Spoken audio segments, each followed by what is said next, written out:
doing to a pitch in a couple of days leading up to the match? And indeed, do you do anything to the pitch overnight from day 1 to day 2 or day 2 to day 3, or is it just a case of leaving the pitch now and knowing that your work's been done? No, we will obviously, as I've said, with these tools that we've now got, I can either keep rolling it, I can keep it covered. It depends on the weather from now on. But once a game started, everything's out of my hands. If Mother Nature says it's going to be 27 degrees for 5 days, then it's going to dry over those 5 days, and you know, you would imagine that days 4 and 5 you'd get a bit of turn out of it. If it stays cloudy and overcast, whatever you start with, you'll probably finish with.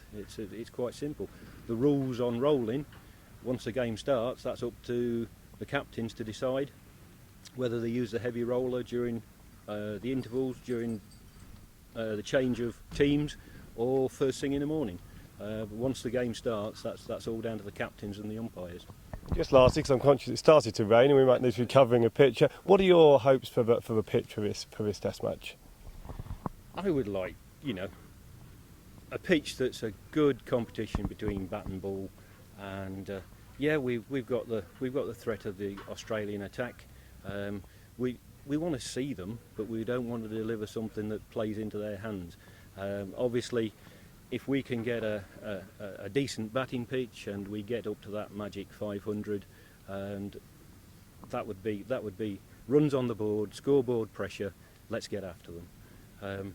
Purely as a sort of as a neutral, you would want to see good cricket all round, good bowling, good batting, entertainment.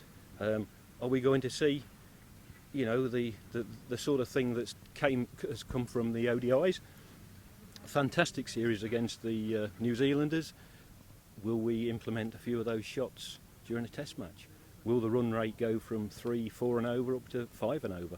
If the stage is set, it's fantastic, and we go that way and we have runs, but we also want to see a few wickets go down. We don't want a flat road that it's 600 plays 500 and it's a boring draw.